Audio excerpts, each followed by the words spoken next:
함께 나눌 말씀의 제목은 주여 내가 무엇을 하여야 하리이까 라는 제목을 가지고 하나님 말씀 함께 나누겠습니다. 요즘 한참 대신방이 계속 진행 중에 있습니다. 3월 달부터 계속 진행하며 이제 5월 중순까지 해야 될 건데 각 가정을 돌보면서 많은 생각을 해보게 됩니다. 가정의 기도의 제목들을 가지고 말씀을 준비하고 또 가정을 위해 기도하면서 제 개인적으로 참으로 많은 고민들을 해보게 됩니다. 특별히 몇 가지 많은 일들이 있겠습니다만은 한 가지 기도하는 방법, 하나님이 도대체 어떤 기도를 들으시는가 하는 고민에 대한 이야기를 함께 나누었으면 합니다. 어떻게 기도해야 하나님께서 응답하실까? 가장 기본적인 질문이 될 것 같고 신앙의 중요한 척도가 될 것 같습니다. 오늘 그 이야기를 함께 나누어 보려고 합니다.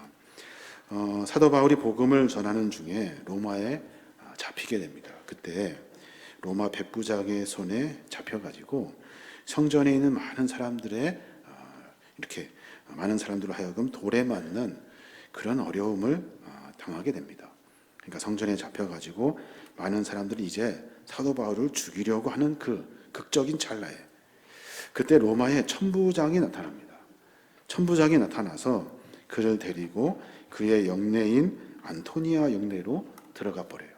그러니까 사도 바울을 구출하듯이 건져가지고 자기 영내로 들어가는 겁니다. 천부장이 누군 줄 알았냐면 천부장은 바울이 애굽 출신의 악명 높은 로마의 반역자라고 생각한 거예요. 38절에 천부장이 그렇게 말하죠. 내가 이전에 소요를 일으켜 자객 4,000명을 거느리고 광야에 가던 애굽인이 아니냐라고 말해요. 그러니까 어떤 상황이 벌어졌냐면 백부장이 그 바울을 잡아가지고 성전에서 이렇게 심판을 하는데 사람들이 바울을 돌로 던져서 죽이려고 작정을 한 거예요. 그때 천부장이 나타나서 바울이라는 사람을 백부장이 잡았네. 그러면서 바울을 빼앗아 갑니다. 왜 빼앗아 갔냐면 그는 자객 4,000명을 거느리고 광야를 가는 애굽인인 줄 알고 착각한 거예요. 그래서 그를 당장 빼앗아 가지고 자기 영내로 들어가 버려요. 백부장이 어떻게 해볼 역량이 없죠. 그런데 이 모든 것이 하나님의 섭리였던 거죠. 바울을 살리려고 하시는 하나님의 섭리예요. 사도 바울은 능숙한 헬라어로 자기가 어떤 사람인지 변명할 기회를 달라고 천부장에게 요구를 합니다. 천부장이 마다할 일이 없어서 로마인이기도 하고 해서 변명할 기회를 주어요. 40절에 보면 그렇게 말해요. 천부장이 허락하거늘 바울이 층대 위에 서서 백성에게 손짓하며 매우 조용히 한 후에 히브리 말로 말하니라 라고 말해요. 이제 죽을 뻔한 상황에서 천부장을 통해서 이제 목숨을 부지했단 말이에요. 그러고 나서 변명할 기회까지 얻었어요. 여러분 같으면 어떤 변명을 하겠습니까? 어떤 변명? 여러분, 제가 그런 사람 아닙니다 라고 말할 거예요. 저 4,000명 거느리는 자객의 우두머리 아닙니다. 나 바울입니다 라고 말할 거란 말이에요. 그 변명의 기회에 나는 좋은 사람입니다. 선한 사람입니다. 여러분 오해하지 마십시오 라고 할 거란 말이에요. 근데 바울의 변명은 전혀 달라요. 바울이 많은 사람들을 조용히 한 후에 히브리 말로, 그러니까 그들이 아주 명확히 잘 알아들 수 있는 언어로 그들에게 변명을 드러나요. 그 변명이 뭐냐면 나 구원받았습니다.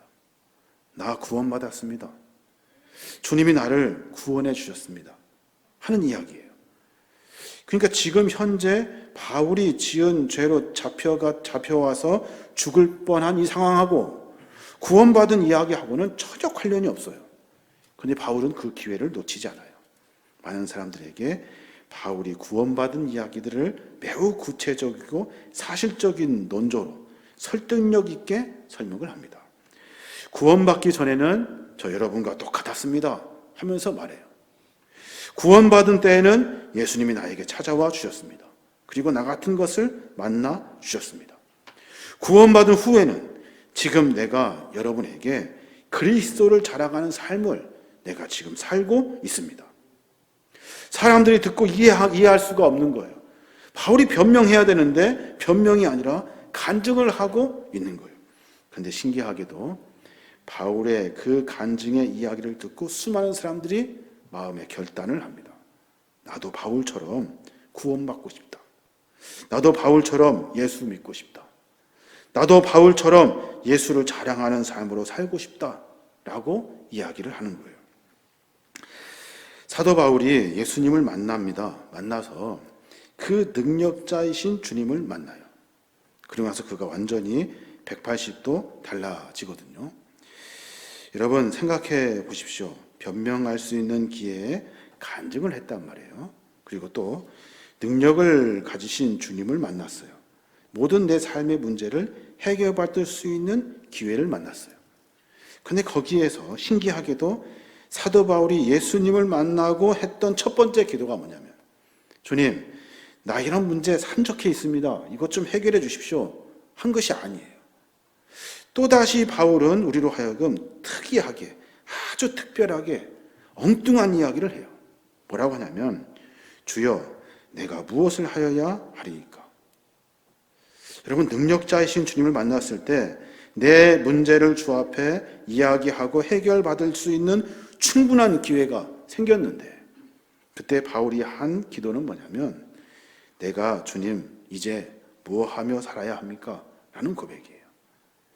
여러분, 능력자이신 주님을 만났을 때 여러분의 기도가 내 문제 해결해 주십시오 라고 하는 기도가 아니라, 주님 내가 이제 무엇하며 살아야 합니까? 하는 기도가 될 수 있겠냐는 거예요. 저는 100번 생각해봐도 그렇게 못할 것 같아요. 왜냐하면 내 문제가 지금 산적해 있거든요. 그래서 내가 그것 가지고 주의 전에 나와 기도하고 있거든요. 능력자이신 주님이 나에게 찾아와 주신다면 내 문제를 먼저 얘기하는 것이 먼저지, 주님의 마음이 어떤지 묻는 것이 먼저냐는 거예요. 사도 바울은 그렇게 기도를 해요. 여러분, 일자 드라이브로 돌려야 풀리는 나사못이 있어요. 그 나사못은 십자 드라이브로 돌려보면 풀리지가 않잖아요. 해보셔서 알 거예요. 하루 종일 십자 드라이버로 일자 드라이브용 나사못을 풀 수가 없어요. 일주일 돌리면 일자 나사못이 감동해서 풀립니까? 그렇지 않죠. 1년을 돌려도 십자 드라이브로는 일자 나사못을 풀지 못해요. 그때 그 사람이 해야 할 일은 뭡니까? 더 열심히 포기하지 않고 십자 드라이브로 열심히 돌리는 일입니까? 그렇지 않아요. 이 십자 드라이브를 놓고 가서 일자 드라이브를 가지고 와서 돌려야 돼요. 그러면 10초 안에 풀려요. 우리가 기도하는데 문제가 풀리지 않는단 말이에요. 기도하는데 기도가 모든 것이 잘 풀려서 순탄하게 착착착 진행되면 좋겠는데 그러지 않아요. 정성이 부족해서 그럴까요? 2배로 열심히 기도하면 될까요? 그래도 여러분 아시잖아요. 문제는 해결되지 않아요. 40일 작정 기도하고 기도할까요? 그러면 해결될까요? 금식까지 더해가지고 40일을 채워내면 그 문제는 해결될까요? 여러분, 해결될 기미가 보이지 않아요. 착각하면 안 돼요. 그때 해야 할 일은 빨리 포기하고 더더욱 열심히 기도하는 것이 아니라 내 기도의 내용을 바꿔야 돼요. 하나님을 바꿀 것이 아니라 내가 바뀌어야 돼요. 참 미안한 말입니다. 금방 문제가 해결될 것 같이 열심히 기도하면 해결될 것이라고 우리는 착각하며 살아요. 그런데 해결되지 않는 이유는 하나님의 뜻이 거기에 없기 때문에 그래요. 참으로 죄송합니다. 미안합니다. 그러나 이것이 성경에 나와 있는 진리예요. 요한복음에 보면, 요한일서에 보면 요한이 믿음의 성도들에게 기도 응답에 대해 가르쳐 주어요. 요한일서 5장 14절에 보면 우리는 무엇이든지 하나님의 뜻대로만 구하면 하나님이 우리의 기도를 들어주신다는 확신을 가지고 있습니다 라고 이렇게 가르쳐 주어요. 무슨 말입니까? 하나님의 뜻대로 우리가 기도하면 그 기도는 하나님이 들어주신다는 확신이 있습니다. 근데 우리는 이 문장을 뒤집어서 해석해요. 하나님께서 우리가 열심히 기도하면 하나님께서 다 들어주신다는 확신이 있습니다. 열심히 뭔가 기도하면 하나님께서 들어주신다고 하셨습니다. 아니요. 하나님의 뜻대로 기도해야 돼요. 하나님의 뜻이 무엇인지 기도해야 돼요. 그래야 그 기도를 들어주신다고 하는 확신이 그래서 생기는 거지, 내가 뭔가 내 소원을 성취하기 위해 열심히 기도한다고 하여서 되는 일이 아니라는 거예요. 아니, 부르짖으라 하지 않았습니까? 두드리라고 하지 않았습니까? 그러면 열린다고 하셨잖아요. 여러분, 착각하지 마셔요. 앞뒤 문장 정확히 읽으셔야 돼요. 왜 부르짖어야 합니까? 하나님의 뜻을 이루어가기 위해서, 그것이 내 삶 속에서 이루어내기 위해서 내가 너무 힘드니까, 하나님의 뜻을 쫓아 살고 있는 내 삶 속에서 그걸 이루고자 합니다 하고 몸부림치는 그 부르짖음을 하나님이 들으신다 하였지, 너 소원 있으면 말해봐라, 네 말하면 내가 들어줄게, 하나님은 그러시지 않으셨다는 거예요. 전주에 그 안디옥 교회에 바울 선교 단체가 있어요. 거기에 중보 기도 사역을 담당하는 목사님이 계셔요. 그 목사님이자 선교사님이 방 안에 지도를 딱 붙여놓고 세계 지도, 대통령 사진, 세계 대통령 사진 다 걸어놓고 기도했대요. 3년 동안 열심히 기도해서 내가 하나님의 응답받아 선교사로 사명을 감당하겠습니다 하고 기도했다는 거예요. 그랬더니 응답을 받은 것 같더래요. 내가. 그래가지고 내가 무엇이든지 할 수 있을 것 같아가지고 이제 기분 좋아, 기쁨이 가득하여서 밖으로 나갑니다. 그리고 나서 그가 그렇게 기도했대요. 마태복음 21장 21절 말씀이 생각나가지고 믿음이 있으면 이 산더러 들려 바다에 던져질 하여도 될 것이요 라고 하는 이 말씀, 이 문장을 가지고 선포했대요. 저 앞에 있는 산을 향해 선포합니다. 산아, 저 강에 빠져라. 산아, 저 강에 빠져라. 외치고 수도 없이 외쳤대요. 밤새 외치고, 그리고 날이 새도록 외치고 엉엉 울면서 하나님께 외쳤대요. 그런데 그 산은 꼼짝하지 않았다는 거예요. 참 우스운 이야기잖아요. 근데 그 선교사님의 그 이야기가 제 마음에 참 아프게 해요. 저도 그렇게 기도한 적이 있거든요. 그때 하나님의 응답이 왔대요. 어떤 응답이냐면, 아들아, 나는 그 산 옮기고 싶은 마음이 없다. 그 응답을 선교사님이 받았대요. 여러분, 이해가 되십니까? 내가 그렇게 열심히 기도하고 내가 열심히 몸부림치고 열심히 믿음 안에 살려고 하는 기도 제목 가지고 열심히 했던 그 모든 것들이 다 하루아침에 물거품이 되더라는 거예요. 그때부터 그 선교사님의 기도가 바뀌어요. 하나님, 나 선교사로 살겠습니다. 아니요. 하나님, 내가 뭐 하며 살면 되겠습니까? 하나님, 나 부족합니다. 이것 좀 채워주십시오 하는 기도가 아니라, 하나님이 내 부족함을 통해 무엇을 하시려고 하십니까? 그렇게 기도 제목이 바뀌었대요. 그 선교사님과 지금도 연락하면서 많은 이야기를 함께 나누게 되는데, 그 선교사님은 한 번도 자기의 부족함을 가지고 기도하지 않으셨대요. 그 뒤로 하나님, 어떻게 하시려고 하십니까? 하나님이 하십시오. 하나님의 뜻, 하나님의 마음을 아는 기도가 진짜라는 것을 알고, 하나님 어떻게 하시렵니까? 기다리겠습니까? 하더라는 거예요. 사람들은 기도할 때 내 뜻이 하늘에서 이루어지기를 위해서 기도합니다. 내 뜻이. 진짜 기도는 뭐예요? 하늘의 뜻이 내 삶에 이루어지는 거예요. 여러분, 이렇게 기도를 바꾸어내야 돼요. 지금까지 기도는 하나님, 내가 이것을 원합니다 라고 기도했을 거예요. 저도 그렇게 기도하고 있습니다. 지금도. 그런데 그 기도가 바뀌어야 돼요. 주님, 저에게 무엇을 원하십니까? 이렇게 기도할 때 하나님 우리에게 말씀하셔요.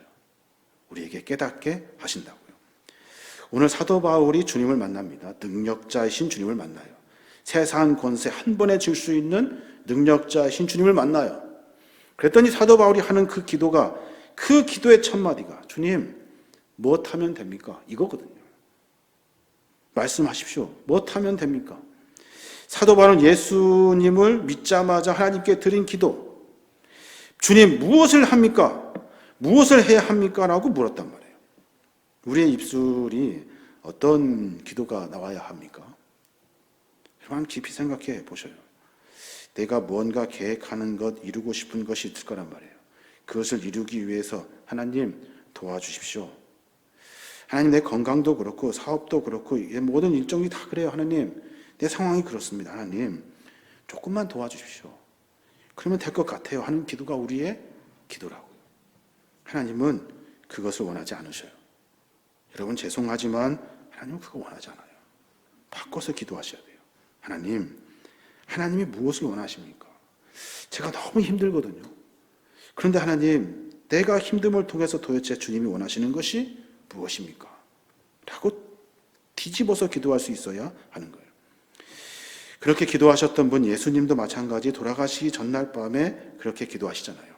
마태복음 26장 39절에 그러나 나의 원대로 마옵시고 아버지 원대로 하옵소서.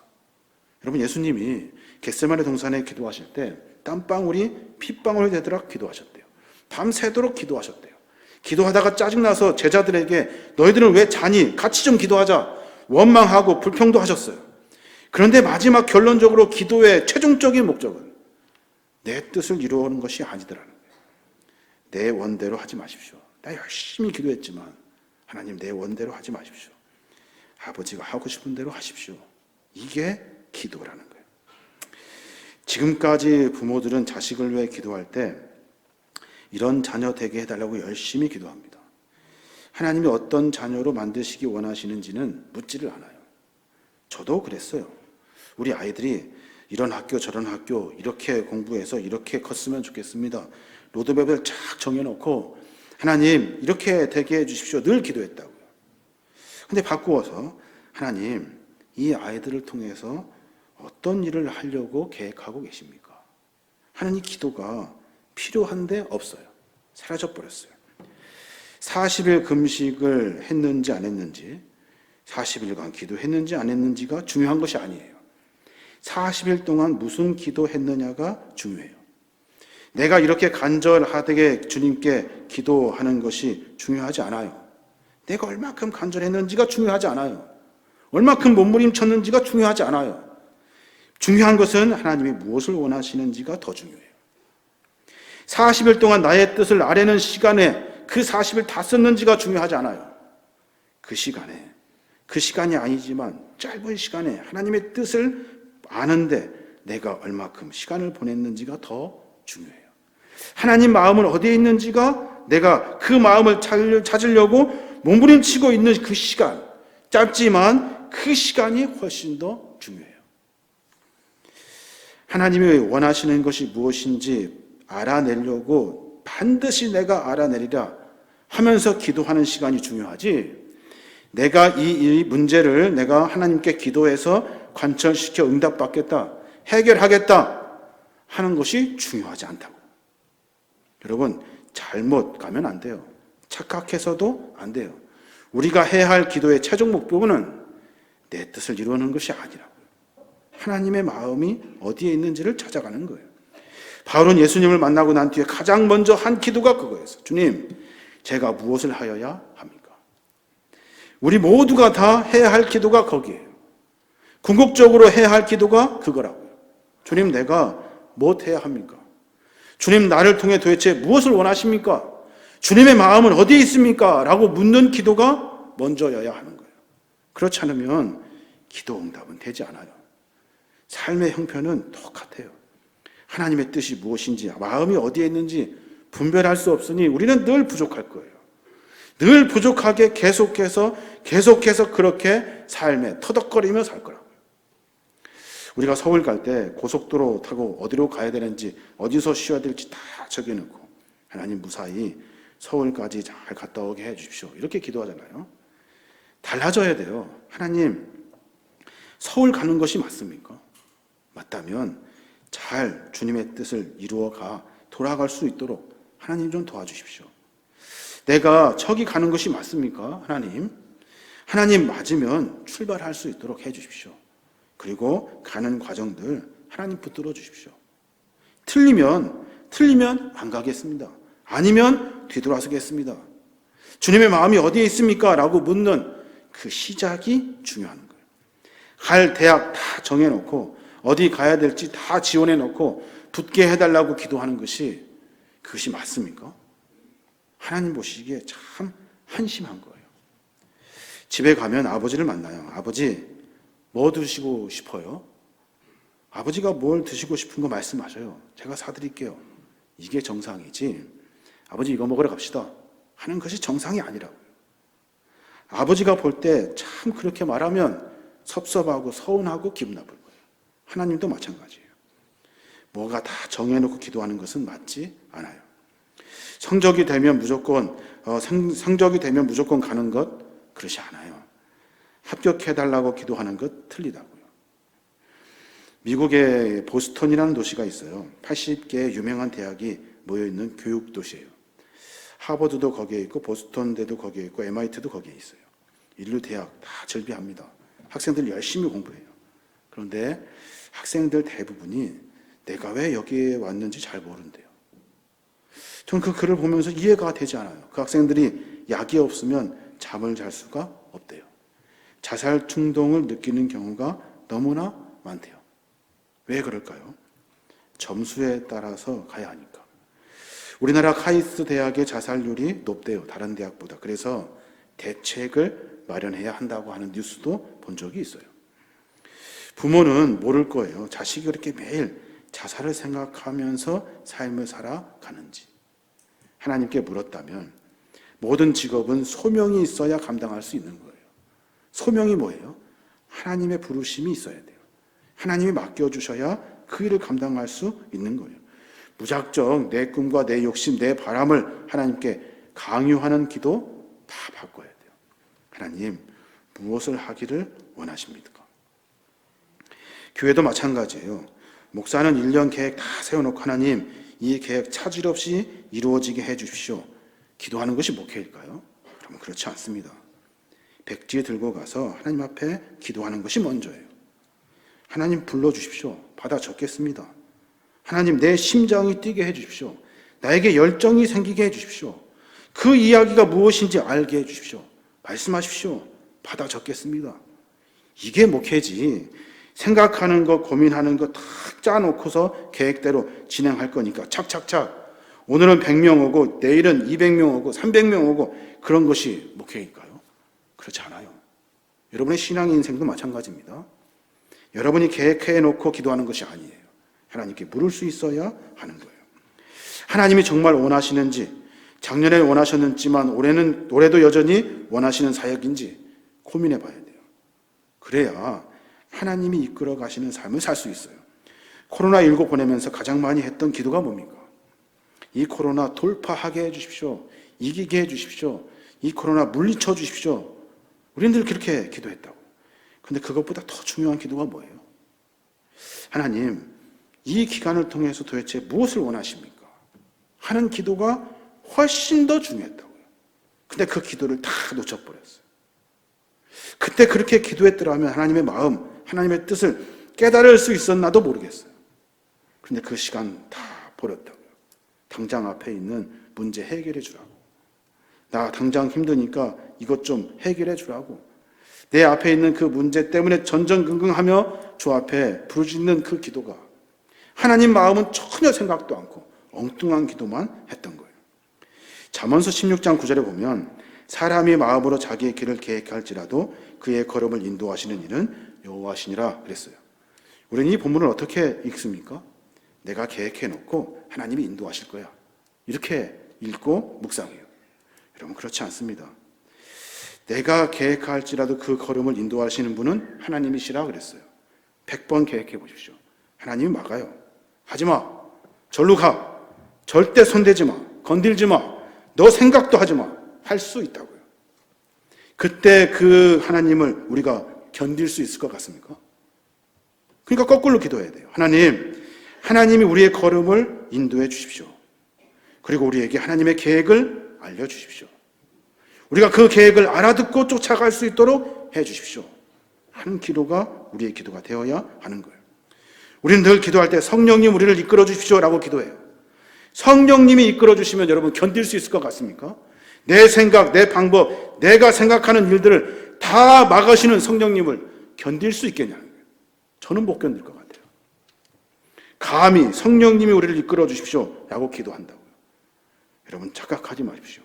뒤집어서 기도하셔야 돼요. 성령님, 내가 성령의 마음을 이해할 수 있도록, 깨달을 수 있도록 성령님 나에게 가르쳐 주십시오. 지금 이 문제가 아니라 성령님께서 우리를 이끌어 주시소.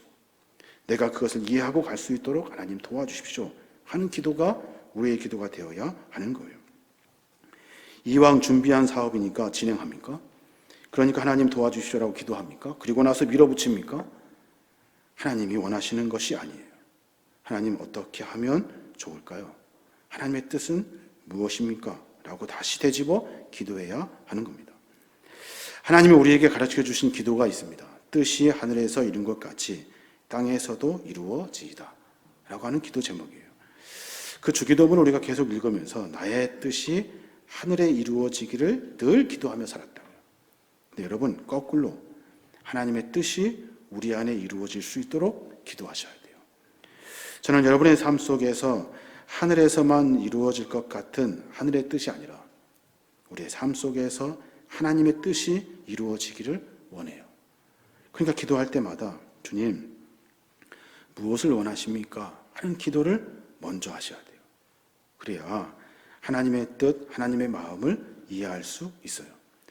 내 뜻이 하나님께 관철되는 것보다 하나님의 뜻이 내 삶 속에서 이루어지는 것이 훨씬 재밌습니다. 성경에서 말하는 기쁨이 뭘까요? 성령의 기쁨. 성령의 기쁨은 기분 좋음이 아니에요. 성령의 기쁨은 내가 하려고 하는 많은 일들을 이루어서 내는 기쁨이 아니라 하나님의 뜻임을 깨달았을 때, 아, 그렇군요. 하나님이 그래서 나를 이렇게 인도하셨군요. 아, 그렇군요. 하나님의 마음이 거기에 있었군요. 아, 그래서 우리를 이렇게 인도하셨군요. 그 하나님의 뜻을 알아가는 재미가, 그것이 성령의 기쁨이에요. 기분 좋음이 아니라고요. 착각하면 안 돼요. 하나님, 우리 교회가 무엇 하기를 원하십니까? 하나님, 내가 주님 앞에 무엇 하기를 원하십니까? 내가 어떻게 주님의 뜻을 이루어 가야 합니까? 주님의 마음은 어디에 있습니까? 하는 기도가 우리의 기도가 되어야 하는 거예요. 열심히 기도하라 하지 않았습니까? 부르짖으라 하지 않았습니까? 여러분, 앞뒤 문장 잘 확인하고 하셔야 돼요. 기도는 그렇게 하는 것이 아니에요. 주님, 내가 무엇을 하여야 합니까? 하는 기도가 먼저예요. 그때 하나님 우리에게 마음을 열어주셔서 하나님의 일을 이루어 가시는 거예요. 그래서 우리가 어려움을 이기고 신앙과 믿음 안에 걸어갈 수 있는 거고, 우리가 내 삶의 여러 가지 형편이 어려움에도 불구하고 다른 사람들은 낙심하고 좌절하고 절망하지만 하나님의 뜻이 있음을 알고 묵묵히 그 삶을 감당하며 가는 거예요. 이게 바로 성령의 기쁨을 만나는 방법이라는 겁니다. 저 여러분이 그런 고백이 있었으면 좋겠어요. 주님, 내가 무엇을 하여야 합니까? 하는 기도를 먼저 올려드려야 하는 거예요. 주님의 마음은 어디에 있습니까? 하나님이 내가 기도하는 것보다 훨씬 더 많은 것으로 응답하실 텐데 하나님의 마음은 어디에 있습니까? 라고 기도하고 말씀하신 대로 순종하며 전진할 수 있어야 하는 겁니다. 저와 여러분이 그런 삶으로 말미암아 하나님을 다시 만나고 하나님의 사역을 다시 감당하게 내시는 저와 여러분이 되시길 주님의 이름으로 축원합니다.